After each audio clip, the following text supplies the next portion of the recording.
Did you say it's gonna be a reproductive day? A really productive. Oh, really productive day. It's gonna be a reproductive day. That. Not for me, it won't. Not for me either.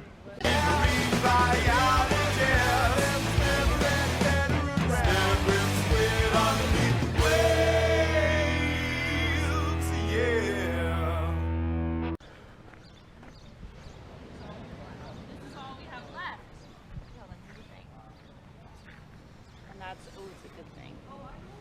How's it going? So, I'm so excited.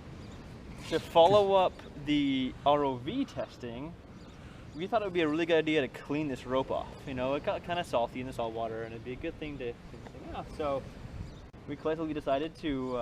Collectively, I decided.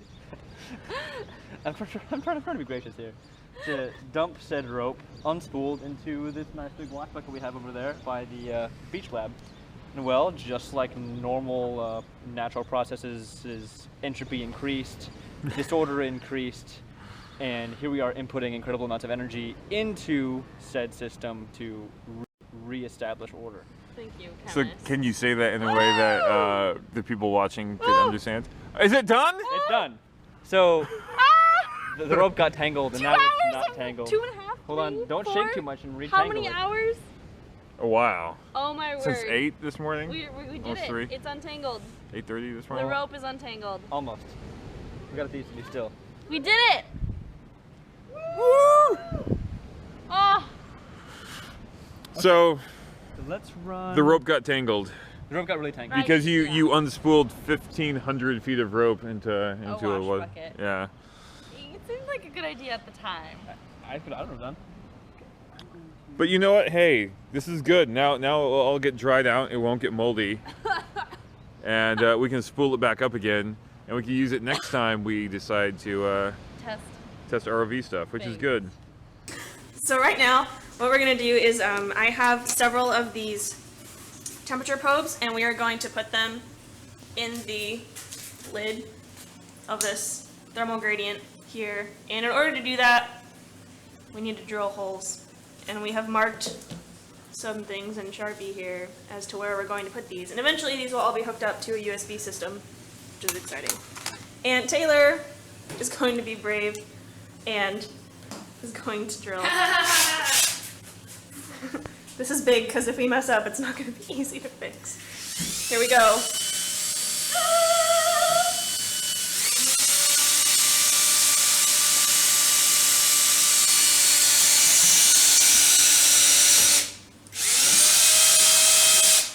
Hole number 1! Does it fit? Does it fit? Will you look at that? I need to just clean it out a little bit first. And stick it in there. Ta-da! Does that look good? Yep. Okay, do the rest of them.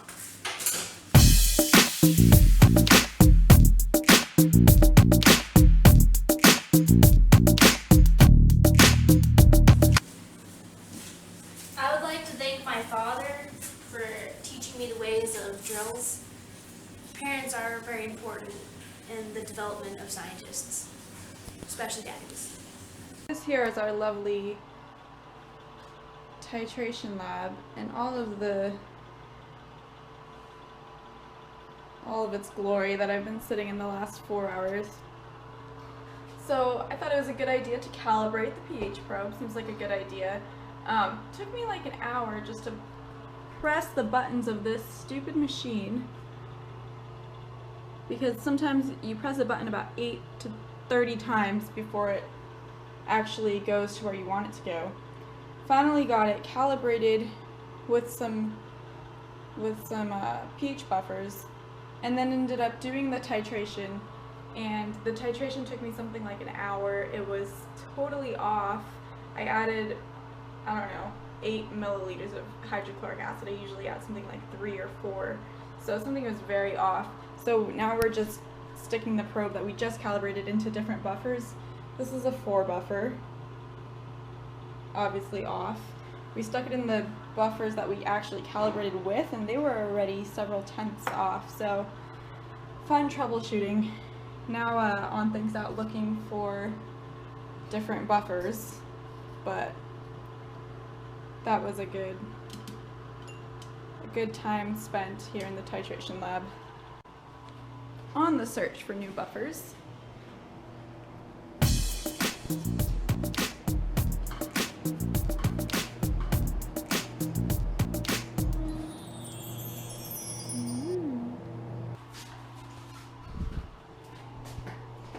So in the manual, they have these possible settings for buffers, and then they give you these names like the Mercs and the Mettlers and Fisher. So we're gonna actually look for the buffer sets that are in the manual. Hopefully that will calibrate better. So we were trying to set up a wireless USB hub. What this will allow us to do is hook up some instruments by USB to this, and then have this in a different room than our computer, so that our computer does not physically have to be in the same room as the instruments recording data, which is kind of nice because then we can keep it closed, keep it dark. The octopuses don't have to freak out. We don't have to have the computer near seawater. All sorts of really nice things. However, that being said, it's not working at the moment. I've spent several hours trying to make this talk to this old Goodwill purchased wireless router to talk to this and make it all work, and I had it work for a second and now it's not working.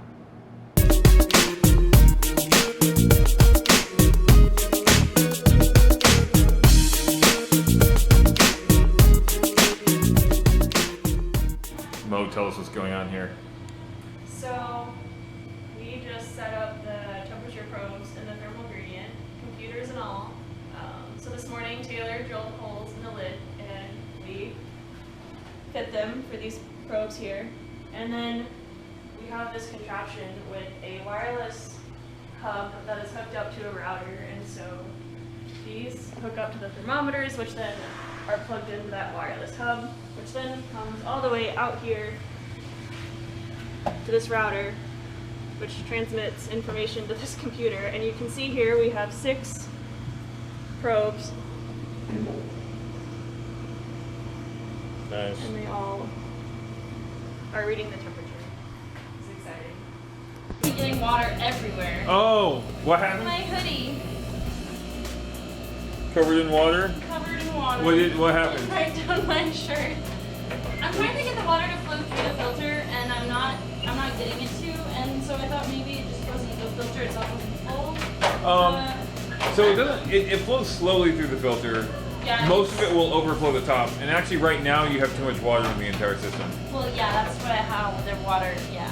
Okay. Yeah. It's okay. Yeah. You could be doing cell culture right now. This is true.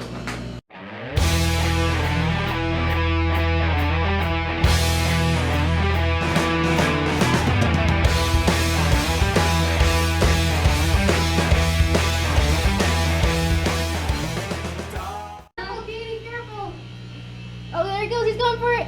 Is he getting it? He's getting it. Well, he's kind of like, oh, he let go. Oh, come on. Come on, baby. Dude, that crab is... You can do it. You're so hungry. Look at him. He's just coiling his tentacles like. Dude, he's ticked. You can do The it, crab's baby. just running away. You can do it. I believe in you.